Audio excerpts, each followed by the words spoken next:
All right, so what I've got here is I've got my UFO. This is going to be my green screen element on a YouTube page because it's don't want that watermark.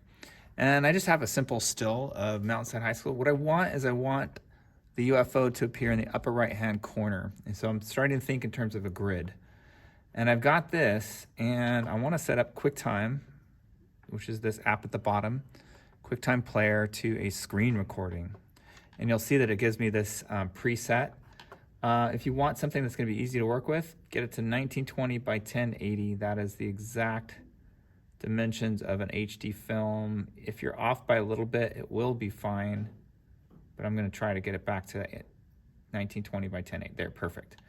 And now I kind of get a sense of where things are. Before I record, I'm going to stop this, and I want to make this a little bit smaller because I want it to be in that upper right-hand corner. So I'm going to go ahead and go back to QuickTime. I'm going to go back to File. I'm going to hit New Screen Recording, and that should pop up. Still not about where I want it to be, but I think I can work with this. I'm going to hit Record anyway. I'm going to move this up into the corner, and that should place it right about there. But I want it rolling too, so I'm going to go ahead and hit Play. I'm just going to let this spin for a while because I'm going to do all the work later. And then up here, there's a little stop button. I'm going to go ahead and hit stop, and you'll see that my recording is now done. Now, when I take that recording and I bring it into QuickTime, and I'm going to go back to that clip, and I put it in there and cut out all the parts that I was talking so that I could just get the spinning UFO. And I'm going to take that spinning UFO, I'm going to bring it up on top of my background image. And at first it looks like it covers up the image. Because it's an image, I can stretch it out to match. I'm just leave it there for now. There's a little thing that I'm not sure how that works. And so this is where you're going to apply the effect of the green screen. And if I click on that, you should see this little symbol. It's one of the new effects that's added. Whenever you have a video on top of another video or video on top of an image, you're going to get the video overlay settings. And when I click on that, I'm going to click on the blue screen, green screen.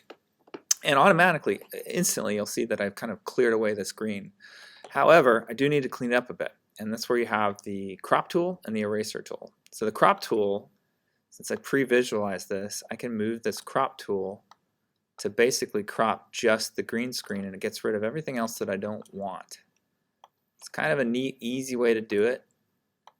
And now I've got something very close to the final effect that I wanted. And then the eraser tool, I don't know if it's going to make a difference here, but because it's very clean. If you see like little shadows, the eraser tool is there to erase the shadows. So basically what I've got now is a composite of exactly what I wanted. It almost kind of matches the lighting conditions. Well, that's a whole nother thing. And because it's a separate clip, I can play around with the style of that look. So if I don't like the realistic look, I can take a vintage look to give it a little bit of a tint, or just play around with other styles that might make that look more like the way that I wanted.